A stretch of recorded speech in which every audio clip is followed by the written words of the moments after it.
1987년 대통령 직선제 선거를 보름 앞두고 대한항공 칼 858기가 미얀마 안다만 상공에서 실종된 지 올해로 벌써 36년이나 됐습니다.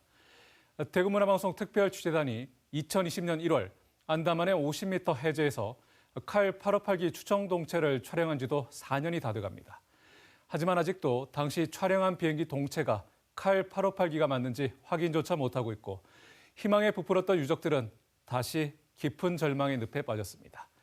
대구문화방송은 수많은 국민이 숨진 칼 858기 추정 동체를 찾고도 어떤 이유로 건져 올리지 않는지 오늘부터 4차례에 걸쳐 그 불편한 진실을 알리고자 합니다.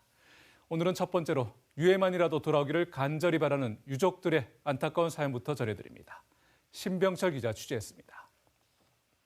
승객과 승무원 115명을 태우고 서울로 오던 보잉 707 대한항공 858편이 버마 랭곤 상공에서 실종됐습니다. 이걸 가져놓고 소원이죠.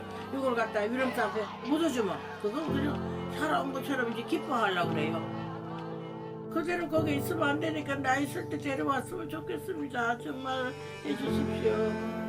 해주기를 바라겠습니다.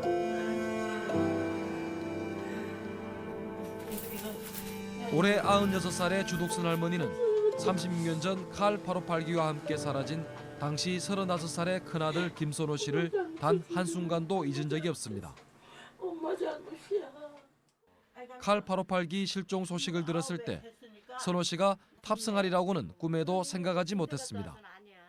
이라크에서 근무해야 하는 계약 기간이 몇 달 더 남아서 칼 858기를 탈 이유가 없다고 얘긴 때문입니다. 할머니는 눈을 감기 전 아들이 아닌 다른 탑승객이라도 좋으니 유해만이라도 꼭 찾아주길 갈망합니다. 우리는 찾아온 게 없으니까 해줘야 되잖아요. 세월호니 뭐니 이 사람들은 다 시신 찾고 뭐 해가지고 다 갖다 모시고 했으니까 억울한 건 마찬가지지만 그래도 건져갔는데 우리는 없잖아요. 모르잖아요. 어디가 있는지도 모르잖아요. 우리나라 시간으로 1987년 11월 29일 칼 858기는 이라크 바그다드를 떠나 아랍에미리트 아부다비와 태국 방콕을 거쳐 우리나라로 들어오는 길에 사라졌습니다. 탑승자 115명은 대부분 중동 지역 건설 현장에 파견된 노동자들과 승무원들입니다.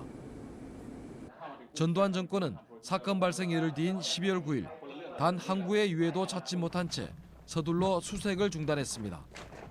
30년이 넘는 세월이 흘렀지만 아직 단 한 분의 희생자도 가족의 품으로 돌아오지 못했습니다. 그러던 2020년 1월 초 사건의 전말을 밝힐 것으로 기대를 품게 하는 기적 같은 일이 벌어졌습니다. 대구 MBC 특별취재단이 미얀마 안다만 해저에서 칼 858기 추정 동체를 촬영하는 데 성공한 것입니다. 유해만이라도 찾겠다는 유족들의 간절한 소망이 강산이 3번이나 바뀌는 시간이 흘렀어야 드디어 이루어질 수 있게 됐습니다. 그 비행기가 다 온전히 꼬리 부분까지 있다면 제 동생을 만날 날을 기다리고 제가 좌석 배치도를 보니까 제 동생이 그때 당시에 맨 말석에 앉아 있었더라고요. 정말 이 비행기가 858기를 간절히 바랍니다. 그러나 정부의 수색은 미얀마 정부와의 협상 등 이런저런 이유로 늦어졌고 2021년 2월 1일 미얀마에서 군사 쿠데타가 발생하면서 무기한 연기되었습니다. 희망에서 다시 절망으로 올해 36주기 추모제는 어느 해보다 슬픔의 깊이가 깊었습니다. 차가운 바닷속 가족을 찾지 못한 유족들의 바람은 한결같았습니다. 858기 동체를 찾아 유해를 수습하여 가족들의 슬픔이 조금이나마 덜어지기를 그리고 온 천하에 진실이 밝혀지기를 간절히 바라며 칼 858기 실종 사건이 발생했을 때부터 36년이 지난 지금까지 국가는 희생자들과 유족들을 외면했습니다. 그들의 한과 눈물을 닦아줘야 할 국가는 존재하지 않았습니다.